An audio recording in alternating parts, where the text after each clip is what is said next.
Thank you so much. Welcome to the second section of our conversation, and today we were talking about food security, and our guest in studio is Mercy KAMONJO, who is actually specializing in issues of food security and environmental conservation. So Mercy, from our previous discussion, you're telling us about the issues of food wastage. Yeah. Kindly continue explaining to viewers. Yes, so basically you find that in the case of Githurai 45, which is just one example, by the way, you find that when you go to Githurai 45, you will find an avocado at that corner. You will find an orange at the other corner. You will find a tomato somewhere, banana somewhere. And you compare that with the case at Turkana. Just recently, we were seeing, people completely broken because they don't have anything. And you can tell even the land from the pictures. I haven't been to Turkana myself, but I will. You find that from the pictures, they show just hopelessness. And I feel like, first of all, when we talk about SDGs, number one being reducing poverty, or rather having no poverty. And when we talk about number two, which is what we are talking about, zero hunger, they can never, ever work on solitude. Because when I am hungry, then I am very poor, So you're poor when you're hungry. And so it means that these people who are in Turkana, probably food accessibility and even food availability is the problem. But the people that are in Githurai, they don't find that as a problem. But you still find someone who is in Githurai 45 who is not able to afford even that banana that is on the floor, So you find that there are many issues that are interlinked with, the issues of food security and food insecurity in terms of even what people earn.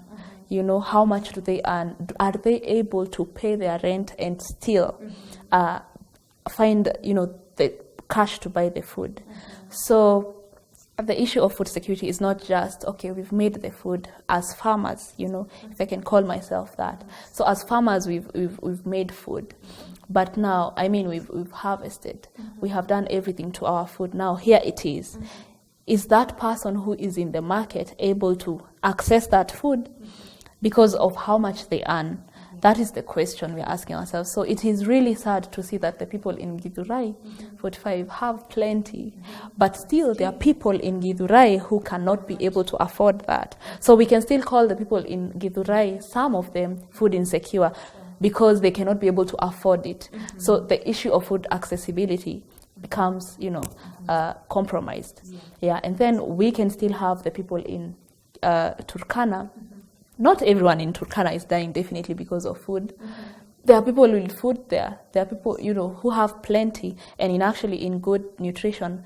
But the other question we ask ourselves, are the people in Turkana do they have a place where they actually earn this income to afford this food?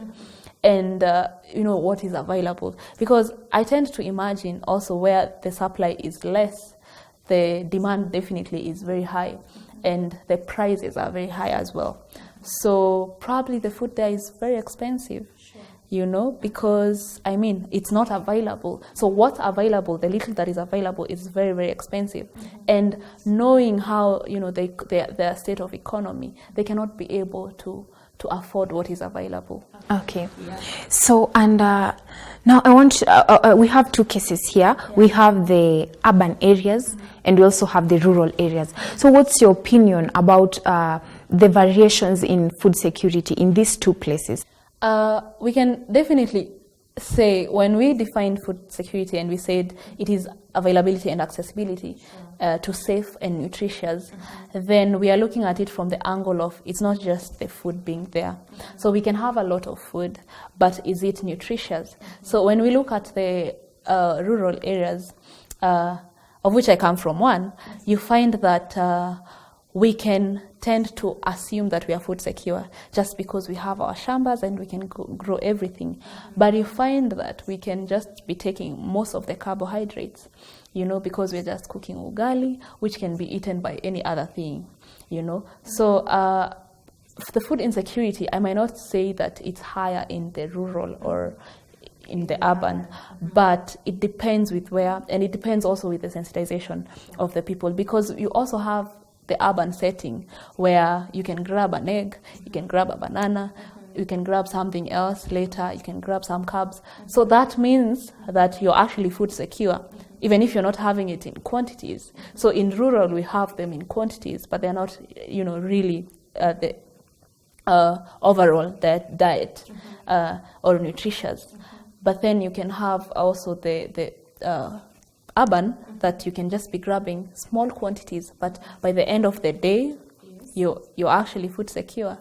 So it's a bit interrelated, and also it's quite tricky. But first of all, when we understand the issue of food security, what exactly it means, then you at your own place, you can be able to, ask yourself, am I actually food secure? Sure. Yeah. So, and that's actually a question that our viewer must really have it in mind. Are you really food secure?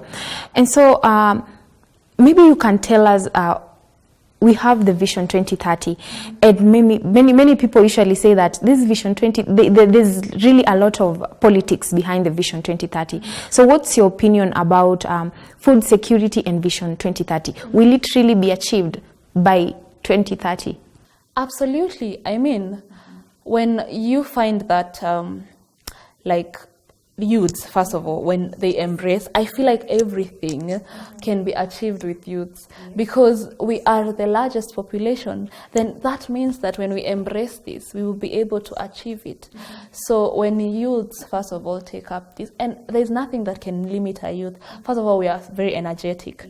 And when you're a youth, there's just nowhere you can't reach. And actually, we are covering the 60%. Exactly. Of the population. Oh, yeah, that is huge, because, I mean, it means that you've covered every part. Sure. So first of all, it starts with you and me. If I am going to tell you I am a farmer, are you going to take me as, oh, she's not cool anymore? Or you are actually feeding the country, so you are, you're helping somewhere.